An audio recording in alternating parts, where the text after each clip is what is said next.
14-ാം അധ്യായം 3 മുതൽ 9 വരെയുള്ള വാക്യങ്ങളിൽ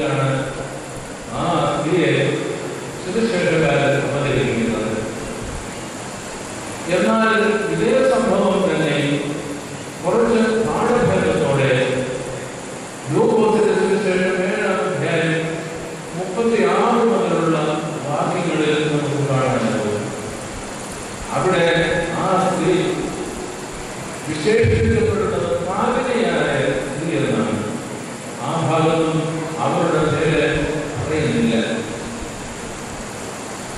ഇതേ സംഭവം തന്നെ വിശുദ്ധ യോഹന്നാന്റെ സുവിശേഷം 12-ാം അധ്യായം 1 മുതലുള്ള വാക്യങ്ങളിൽ പറയുമ്പോൾ അത് ബഥാനിയയിൽ വെച്ചാണ് സംഭവിച്ചത്.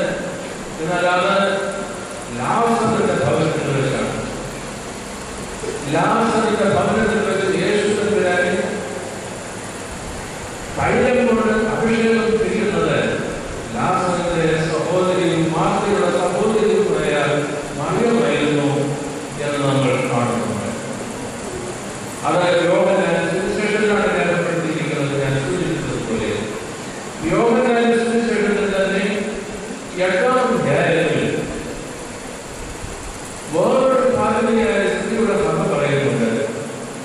യഹൂദന്മാർ ഒരു സ്ത്രീയെ കർത്താവിന്റെ സന്നിധിയിലേക്ക് കൊണ്ടുവന്നവൾ പാപിനിയാണെന്ന് കർത്താവിനെ ഇവിടെ സംബന്ധിച്ചുള്ള അഭിപ്രായം വന്നെന്ന് ആരായും വിധം കർത്താവിന്റെ സന്നിധിയിലേക്ക് കൊണ്ടുവരുമ്പോൾ സ്ത്രീയെ നിന്റെ പാപങ്ങൾ മോചിച്ചു തന്നിരിക്കുന്നു, നീ ഇനി പാപം ചെയ്യരുത് എന്ന് അവളോട് ഉപദേശിച്ചിട്ട് കർത്താവ് അവളെ ഭവനത്തിലേക്ക് പറഞ്ഞുവിടുന്നതായി നമ്മൾ കാണുന്നു. യോഹന്നാന്റെ സുവിശേഷം 8-ാം അധ്യായം 1 മുതലുള്ള ഭാഗത്തും വിശുദ്ധ ലൂക്കോസിന്റെ സുവിശേഷം 8-ാം അധ്യായം 36 മുതലുള്ള ഭാഗങ്ങളിലും കർത്താവിന്റെ സന്നിധിയിലേക്ക് കടന്നു വന്ന് അവരുടെ ഭാരവും ഭാവവും മുഴുവനും നിറച്ചുവെച്ച് മോചനം ചെയ്ത് അനുഗ്രഹം പ്രാപിക്കപ്പെട്ടവളായി ഭവനത്തിലേക്ക് തിരികെ പോകും. ഇതിനെ ഉപജീവിച്ചുകൊണ്ട് പീഠാനുഭവവാരം വ്യാഴാഴ്ച ഉച്ചയ്ക്കുള്ള നമസ്കാരത്തിൽ ഒരു ഭൂമിയോ ഒരു സദ ഭാവനയായ സ്ത്രീ എന്ന തലമുറയോടുകൂടെ പ്രത്യേകമായി സമർപ്പിച്ചിരിക്കുകയാണ്. നന്നായി നമ്മളെ ചിന്തിപ്പിക്കുന്നു. പീഠാനുഭവവാരത്തിലെ ഒരു നമസ്കാരം മുഴുവനായി സമർപ്പിതമായിരിക്കുന്നത് ഈ ഭാവനയായ സ്ത്രീയെ പ്രകോപിച്ചുകൊണ്ടാണ്. ഭാവനയായ സ്ത്രീയെ പ്രകോപിപ്പിക്കുമ്പോൾ ഊന്നൽ നൽകുന്നത് അവരുടെ ഭാവമല്ല, പിന്നെയോ അവരുടെ അനുതാപവും അവരുടെ നിർബാധികമായ അർപ്പണവുമാണ് എന്ന് നമുക്ക് പ്രത്യേകമായി മനസ്സിലാക്കുവാൻ കഴിയും. ഭാവിയിൽ പരിശുദ്ധന് തമ്മിലുള്ള വ്യത്യാസം മറ്റ് സന്ദർഭങ്ങളിൽ ഒരുപക്ഷെ ഞാൻ ഓർമ്മിപ്പിച്ചു കാണും. അത് അനുതാപമാണ്. ഭാവി എക്കാലവും ഭാവിയായി നിലനിൽക്കും അനുതാപമില്ലെങ്കിൽ. എന്നാൽ ഒരു ഭാവി പരിശുദ്ധനായി തീരും, പരിശുദ്ധയായി തീരും അനുതാപമില്ല. ഇന്ന് നമ്മൾ വലതുഭാഗത്ത് വളരെ അനുസ്മരിക്കുന്നത് ഇങ്ങനെയുള്ള അനുതാപത്തിന്റെ ഏറ്റവും മൂർത്തിമ ഭാവമായി നമ്മൾ കാണുന്നതുകൊണ്ടാണ്. ഭാവിയായ സ്ത്രീയെ നമ്മൾ അനുസ്മരിക്കുന്നത് അതുകൊണ്ടാണ്. ദേവാലയത്തിലേക്ക് കടന്നു വന്ന് 2 ആളുകൾ, ഒന്ന് ഒരു പരീക്ഷകൻ, വേദപ്രമാണമെല്ലാം നന്നായി അക്ഷരപ്രതി പാലിക്കുന്നത്, പാവപ്പെട്ടവർക്ക് സഹായം നൽകുന്നത്, അവർ ദേവാലയത്തിലേക്ക് കടന്നു വന്ന് കൈകൾ വിടർത്തി ദൈവത്തോട് പ്രാർത്ഥിക്കുന്നു. അതേ അവസരം ഒരു ശുദ്ധക്കാരൻ ആ ദേവാലയത്തിലേക്ക് കടന്നു വന്ന് കൈകൾ നടത്തി കണ്ണുകൾ ദൈവത്തോട് പ്രാർത്ഥിക്കുന്നു. ദൈവമേ, ഞാൻ ഭാവിയാണ്, മഹാഭാവിയാണ്, എന്നോട് കാണുന്നതേ എന്നാണ് പ്രാർത്ഥന. എന്നാൽ പരീക്ഷനാകട്ടെ അയാൾ ന്യായപ്രമാണം മുഴുവനും അക്ഷരം പ്രതി അനുസരിക്കുന്നതിനും പ്രാവർത്തികമാകുന്നതിനുമാണ്. ഈ ശുദ്ധകാരനെ പോലെ അല്ല എന്ന നീതികളോടുകൂടെ പ്രാർത്ഥിക്കുമ്പോൾ കർത്താവ് ദൈവം സ്വീകരിക്കുന്നത് ഈ അനുദവിക്കുന്ന ശുദ്ധകാരനെയാണ്. എന്താണ് ശുദ്ധകാരന്റെ ജീവിതത്തിൽ എല്ലാവരും പ്രത്യേകമായി ആവശ്യമായിരിക്കുന്നത്? അത് നമുക്ക് അറിയാം.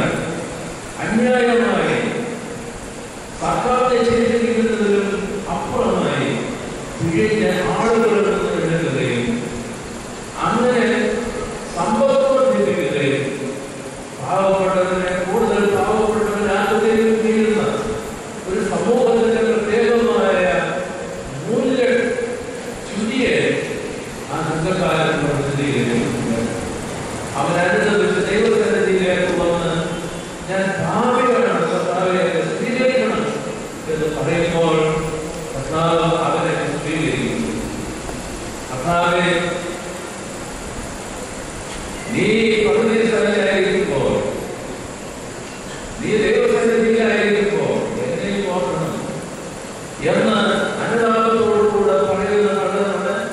നീ എന്നോടുകൂടെ പരദേശായിരിക്കും എന്ന് പറയുമ്പോൾ കർത്താവ് അവനെ സ്വീകരിച്ച് പറയുന്ന എന്നോടുകൂടെ ഉണ്ട് എന്ന ഉറപ്പ് അവർ നൽകുകയാണ്.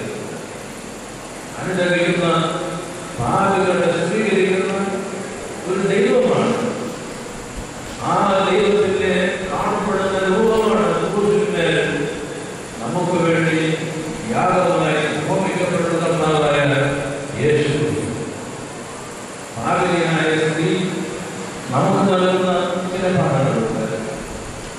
ചുങ്കക്കാരനായ ആ ഭാവിയെ പോലെയും വലതുഭാഗത്തെ കടനെ പോലെയും നമുക്ക് നൽകുന്ന പാഠങ്ങളാണ്.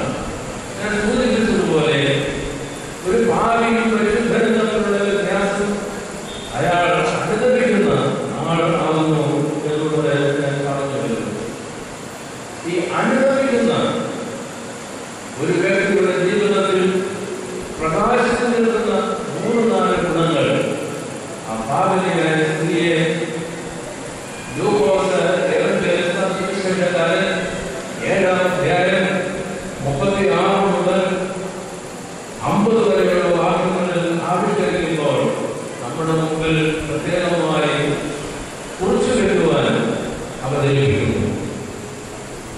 ആ പാപിനിയായ സ്ത്രീ വന്ന് മർക്കോസിന്റെ സുവിശേഷത്തിൽ പ്രത്യേകിച്ചും അത് പറയുന്ന സന്ദർഭത്തിൽ ഒരു വെള്ളൽ ഭരണി നിറയെ ഏറ്റവും വില കൂടിയ തൈലവുമായാണ് അവൾ കടന്നു വരുന്നത്.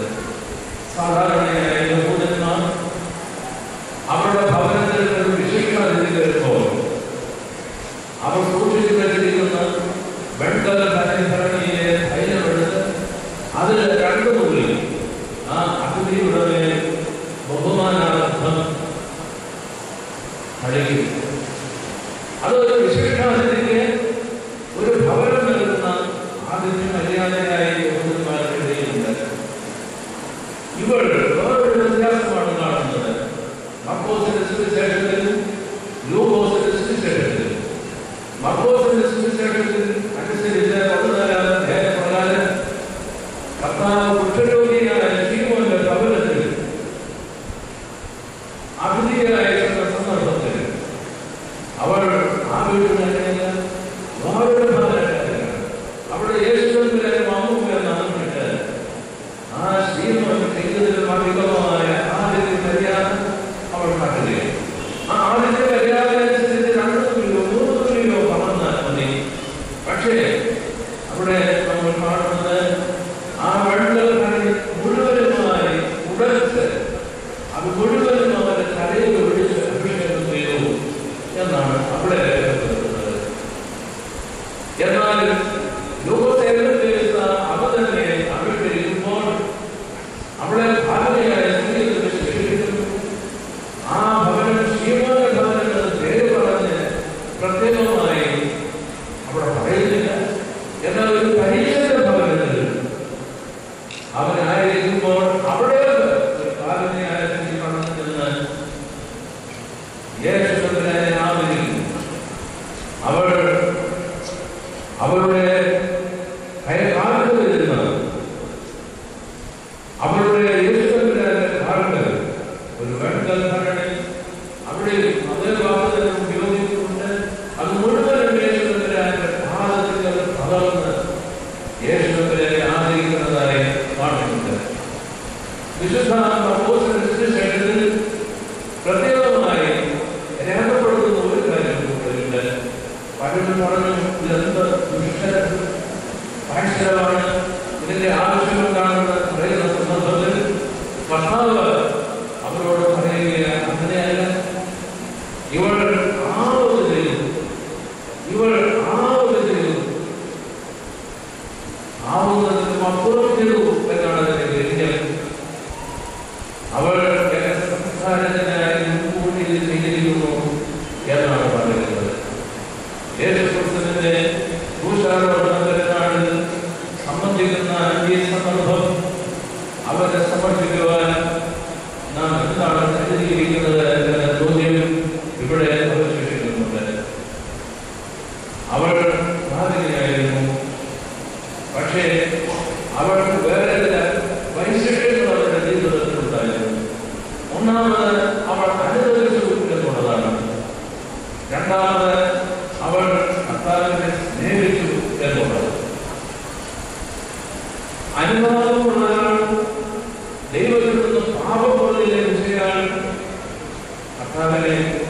എക്കാലവും പിൽക്കാലവും ഏറെപ്പോഴും ഏറെ അവസരങ്ങളിൽ സ്നേഹിക്കും.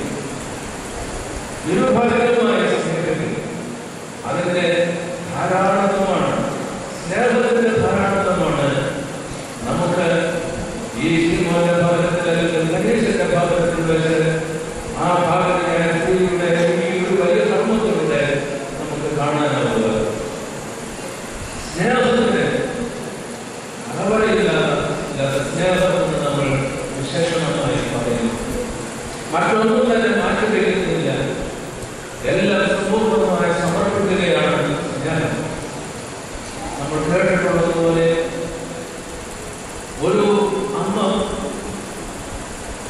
കൃഷകാരനായ ഒരു സ്ത്രീ അവളെക്കാൾ തൂക്കം വരുന്ന ഒരു മകനെ ഓളമെടുത്തുകൊണ്ട് നടന്നു പോകുന്ന സന്ദർഭത്തിൽ സാക്ഷാൽ ചോദിക്കുകയാണ്, നീ എന്താ ചെയ്യുന്നത്? നീ വളരെ മെലിഞ്ഞിരിക്കുന്നത് എന്താ ചെയ്യുന്നത്? ഇത്ര വലിയ ഭാരം നീ എന്നെ ചുമന്നു എന്ന് ചോദിക്കുമ്പോൾ ആ സ്ത്രീ ചോദ്യകർത്താവിനോട് പറയുകയാണ്, ഇതെന്റെ മകനാണ്, ഇതെന്റെ മകനാണ്. ഇതേ നമ്മുടെ ലോകത്തിരിക്കുന്നുണ്ട്. ഒരാൾ അയാളെക്കാൾ ഭാരമുള്ള ഒരു വ്യക്തിയെ തോളിൽ ചുമന്നുകൊണ്ട് നടന്നു പോകുന്നു, അവർ വഴിവന്നു ചോദിക്കുന്നു, എന്താണ് നീ ചെയ്യുന്നത്? ഇത്ര വലിയ ഭാരം. ആ ആൾ ചോദ്യകർത്താവിനോട് പറയുന്ന ഉത്തരം, ഇതെന്റെ സഹോദരനാണ്. ഇതെന്റെ സഹോദരനായതുകൊണ്ട് എനിക്കത് ഈ ചുമട് ഭാരമല്ല. ഇതെന്റെ മകനായതുകൊണ്ട് ഈ ചുമട് എനിക്ക് ഭാരമല്ല. അത് സ്നേഹത്തിന്റെ ധാരാളമാണ്. എവിടെ സ്നേഹമുണ്ടോ അവിടെ കടവറുള്ള സ്നേഹം, കവിഞ്ഞൊഴുകുന്ന സ്നേഹമാണ്. ഞാൻ ആവുന്നതിന് അധികമായി ചെയ്തുള്ളത് അവൾക്ക് ആവത് ചെയ്തു എന്ന് മർക്കോസിന്റെ സുവിശേഷത്തിൽ പറയുന്നതുപോലെയും ലൂക്കോസിന്റെ സുവിശേഷത്തിൽ യേശു തമ്പുരാൻ ആവിഷ്കരിക്കുന്നത് ഉദാഹരണമെടുക്കുക. എന്തു തോന്നുന്നു?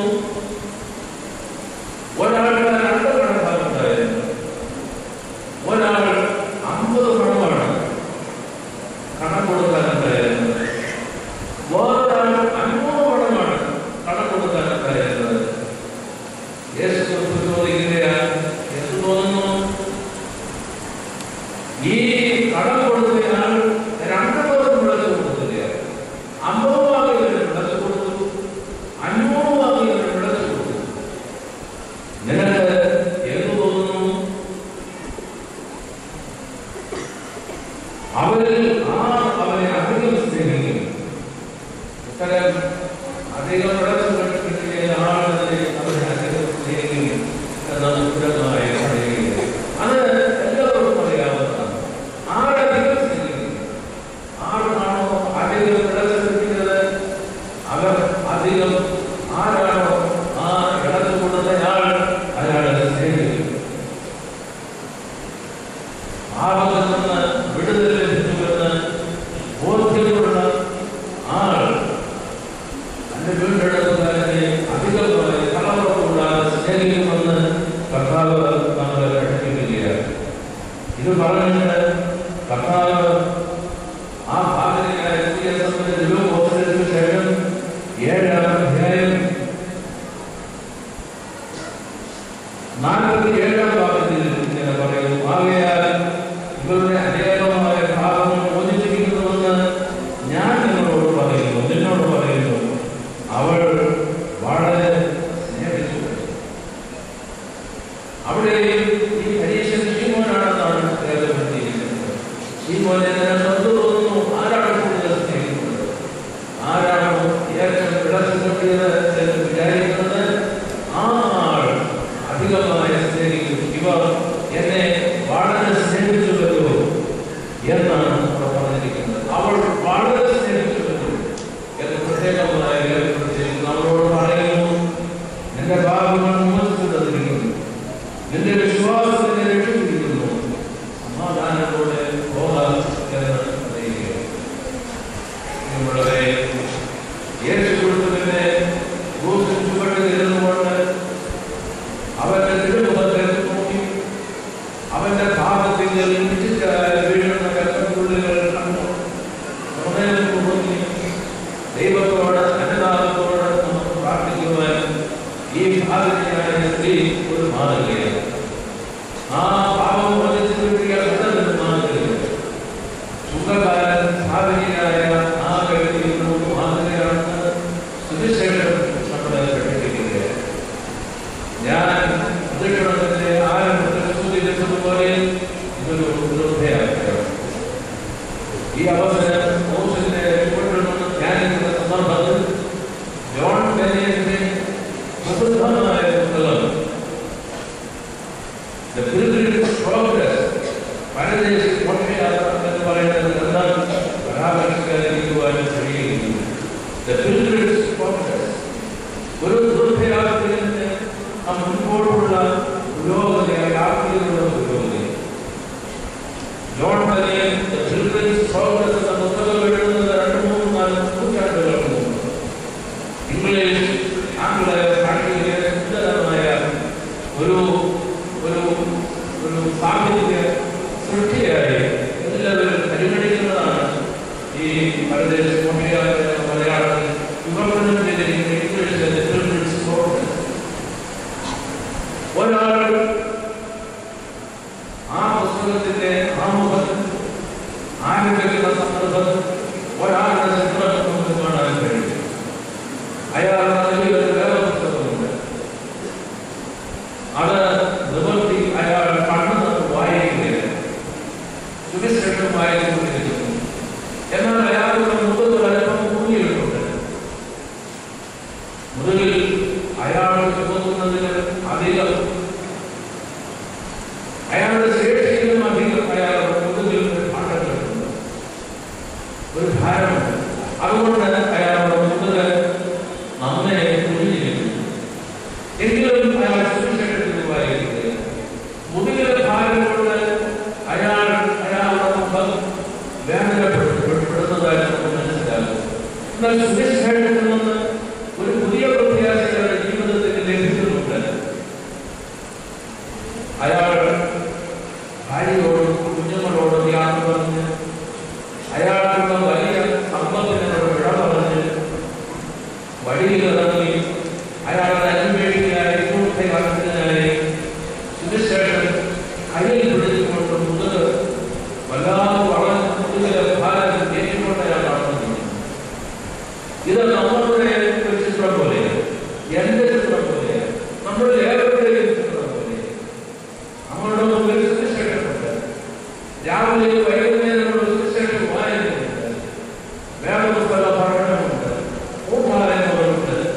പക്ഷേ നമ്മളുടെ മുതുകിലെ ഭാരം നീക്കപ്പെട്ടിട്ടുണ്ടോ എന്ന ചോദ്യം എന്നും നമ്മളുടെ മുമ്പിൽ ആ പുസ്തകം വായിക്കുമ്പോൾ അവശേഷിക്കുന്നു. ക്രൂശിന്റെ ചുവട്ടിൽ ഇരുന്നുകൊണ്ട് നമ്മൾ ക്രൂശിലേക്ക് നോക്കുമ്പോൾ യേശു ക്രിസ്തുവിന്റെ ആ പരമമായ യാതൊരു ജീവിതത്തിൽ ഈ ഭാവത്തിന്റെ ഭാണ്ഡത്തിൽ നീങ്ങുവാൻ കണ്ടുകൊണ്ട് ഫലപൂർണ്ണമായോ ആ ഭാവനയായ സ്ത്രീക്ക് ഭാവം മോചിച്ചു കിട്ടിയതുപോലെ സുഖകാലനായ ഭാവിയുടെ ഭാവങ്ങൾ മുക്തനായിരുന്നതുപോലെ കർണന് പരദേശായി അംഗത്വം ലഭിച്ചതുപോലെ പരദേശ മോക്ഷത്തിൽ പടിപടിയായി ഈ വഴിക്ക് മുമ്പോട്ട് നീങ്ങുമ്പോൾ ആദ്യം ഭാര്യ വിളകുന്നു. ഈ വലിയ വീട്ടിലെ ചുമതല അവരോട് ചേർന്നുള്ള സംഭവത്തിന് ഭാര്യ, കുഞ്ഞുങ്ങൾ, അവരുടെ സ്നേഹം, അവരുടെ പരിലാളന, സുരക്ഷ, ഇതെല്ലാം തൊട്ട് നീങ്ങുമ്പോൾ സ്നേഹത്തോട് ഭാര്യ കുഞ്ഞുങ്ങളോട് ചോദിക്കുകയാണ്. അപ്പോൾ അവൻ സുരക്ഷ നോക്കിയിട്ട് ഈ നഗരത്തിന്റെ എല്ലാ ആകർഷണങ്ങളും ലഭിക്കുന്നു. പക്ഷെ ഇത് നാശപഠനമാണ്. ഈ പഠനത്തിന്റെ എല്ലാ സുഖസൗകര്യങ്ങളുമുണ്ട്. പക്ഷെ ആത്യന്തികമായ വീണ്ടെടുപ്പിലേക്ക് എന്നെ ഇവിടെ നയിക്കുകയില്ല. അവൻ അത് പറഞ്ഞിട്ട് മുമ്പോട്ട് ആഞ്ഞ് നീങ്ങുമ്പോൾ സ്നേഹിതത അവനെ കണ്ടിട്ട് ചോദിക്കുന്ന നീ എവിടോട്ടാണ്? ഇത് പഠനഘട്ടമായി അവൻ പറയുകയാണ്, വീണ്ടെടുപ്പിന്റെ നഗരമായ സ്വന്തവരിയിലേക്കാണ് ഞാൻ നീങ്ങുന്നത്. അവിടേക്കാണ് യാത്ര. യേശു ക്രിസ്തുവിന്റെ ക്രൂശിലേക്കാണ്, വീണ്ടെടുപ്പിന്റെ അനുഭവത്തിലേക്കാണ് എന്റെ യാത്രയെന്ന് ആ തീർത്ഥയാത്രയിൽ പറയുകയാണ്. ധാരാളം പ്രതിരോധങ്ങൾ വഴിയുണ്ടായി. ഏറ്റവും ഒടുവിൽ ക്രൂശ് ചുറ്റുവട്ടിലേക്ക് അവൻ അടുത്ത് ചെല്ലുന്ന സന്ദർഭം, ക്രൂശിലേക്ക് അവൻ നോക്കുന്ന സന്ദർഭം. അങ്ങനെ നോക്കിയിട്ട് യേശു ക്രിസ്തുവിന്റെ പ്രഹ്ലാദത്തിൽ ആ ക്രൂശികൾ അവൻ കൈകൾ പിടിച്ച് ആശ്രയിച്ചിട്ട് യേശു ക്രിസ്തുവിന്റെ പാദങ്ങളെ മാവോട് ചേർത്ത് ചുംബിച്ച നിമിഷത്തിൽ അവന്റെ ചുമലിലെ ഭാരം കട്ടുകൊണ്ടഴിഞ്ഞ് മുന്നോട്ട് അകന്നു പോകുന്നതായി. ഈ മുറുകൽ വളർന്ന് വലിയ ഭാരം, ആ ഭാരത്തിന്റെ വേദന അനുഭവിച്ചിരുന്ന കണ്ണുകൾ വരുത്തി കൈകൾ വളർത്തിക്കൊണ്ട് സ്വർഗത്തേക്ക് നോക്കി വിളിക്കുവാനുള്ള വലിയ സ്വാതന്ത്ര്യവും വീണ്ടെടുപ്പും ലഭിക്കുന്നതിനായി പുതിയ അനുഭവത്തിൽ സ്വർഗരാജ്യത്തിന്റെ പൂർണ്ണമായ അനുഭവത്തിലേക്ക് നീങ്ങുന്നതായി പരദേശ പ്രോഗ്രസ് എന്ന പുസ്തകത്തിൽ ജോൺ ബെരിയൻ നൂറ്റാണ്ടുകൾക്ക് മുമ്പ് അവതരിപ്പിച്ചിരിക്കുന്നത് ഇന്നും നമുക്ക് പ്രസക്തമാണ് എന്നുള്ളത്. യേശു ക്രിസ്തുവിന്റെ മൂല്യം നോക്കിക്കൊണ്ട് ശക്തമായ യേശുവിന് നമ്മളോട് ആവശ്യപ്പെടുന്നു. ഞാൻ നിങ്ങൾക്ക് വേണ്ടി ക്രൂശിൽ യാഗമായി കൂടുമെന്നുള്ളത് നിന്നെ സംബന്ധിച്ചിടത്തോളം ഇത് പ്രസക്തമാണോ എന്ന് ശാന്തമായി യേശു ക്രിസ്തുവിന്റെ ക്രൂശിനെ ചിന്തിക്കുവാൻ വരുമെന്ന് നമ്മളോട് ചോദിക്കുന്നു. ഇനിയുള്ള ശുശ്രൂഷ സ്ലീബ ആരാധനയാണ്. സ്ലീബ ആരാധന അതിന്റെ ഒടുവിൽ എല്ലാവരും ആളാകൃതിയായി വന്ന് മുഴക്കാലുകൾ മുഴക്കി സാക്ഷാത് പ്രണവ് വിഷുമുട്ടി അനുഗ്രഹം സ്വീകരിച്ചുകൊണ്ട് 4-ാം നൂറ്റാണ്ട് മുതൽ ഉള്ള ഒരു വലിയ അനുഷ്ഠാനമാണ്. യേശു ക്രിസ്തുവിന്റെ ക്രൂശ് കണ്ടെത്തി 4-ാം നൂറ്റാണ്ട് കാലത്തെ അന്ന് ഭേദനി ക്രിസ്ത്യാനിയായിരുന്നു നമ്മുടെ മുഴുവൻ. അപ്പോൾ മുസ്ലിംസിന്റെ അമ്മയ്ക്ക് കാലത്ത് പോകണം.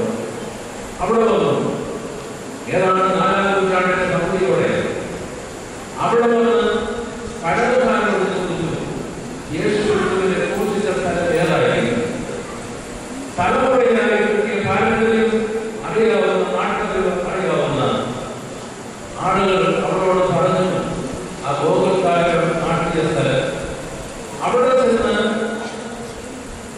ദാസരെ ഉപയോഗിച്ച് ആ ഭാഗം കുഴിച്ചു നോക്കിയപ്പോൾ 3 പുരുഷകൾ ഇതിലേതായാലും കഥാവിനെ കുറിച്ച് അപ്പോഴാണ് ഒരു സംസ്കാരം, ഒരു ശവം വേറെ കൊണ്ട് സംസ്കാരത്തിനായി പോവുകയാണ്. ആദ്യത്തെ 2 കുരിശ് വെച്ചപ്പോൾ ശവത്തിന് ഒരു വ്യത്യാസവും കണ്ടില്ല. യേശു ക്രിസ്തുവിന്റെ സാക്ഷാൽ കുരിശ് 3-ാമത്തെ കുരിശ് ശവത്തിന് തൊട്ടപ്പോൾ ജീവിച്ചെഴുന്നേറ്റു എന്ന് വ്യവസ്ഥയിലെത്തുന്ന ജനപ്രകാരം ആ കുരിശ് എടുത്തിട്ട് ആ കുരിശ് വെക്കുന്നതിന് വേണ്ടി ഒരു ദേവാലയം ഭേദനയാക്കി ഗോകുൽക്കാരുടെ അതേ സ്ഥാനത്ത് തന്നെ പണിതു. അത് കഴിഞ്ഞതിന് ശേഷം യേശു ക്രിസ്തുവിന്റെ പുനരുത്ഥാനത്തിന് നടന്ന യേശു ക്രിസ്തുവിനെ സംസ്കരിച്ച നല്ല അളവിലാണ് പുനരുത്ഥാനം. അവിടെ പുനരുത്ഥാനത്തെ അനുസ്മരിക്കുന്ന ഒരു പള്ളിയും ഭേദനയാക്കി പണിതു. ക്രിസ്തുവർഷം 4-ാം നൂറ്റാണ്ടിനോട് ആദ്യ സമയത്ത് 4-ാം നൂറ്റാണ്ടിന്റെ ഒടുവിൽ 2-ാം നൂറ്റാണ്ടിന്റെ 400-ാം ആണ്ടിൽ റോമിൽ നിന്ന് ഒരു യാത്രക്കാരി യെരുശലേമിൽ വന്നു. യെരുശലേമിൽ വന്ന ഒരു പീഠാനുഭവമായിരുന്നില്ല. ആ സന്ദർഭത്തിൽ ആ യാത്രയുടെ പേര് അവൾ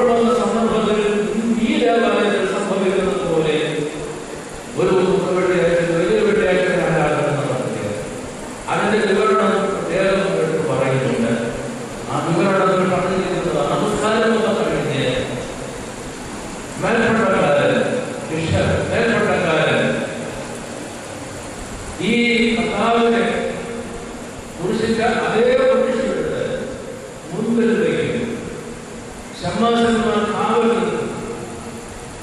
ഓരോരുത്തരായി വന്ന് ഈ കുരിശ് പൂപ്പെട്ട് അനുഗ്രഹമായി കടന്നു പോകുന്നു എന്ന് പ്രത്യേകമായി 400-ാം ആണ്ടിനോട് അടുത്ത് രേഖപ്പെടുത്തിയിരിക്കുന്ന ഗ്രന്ഥം നമുക്ക് വായിച്ച് പഠിക്കാൻ.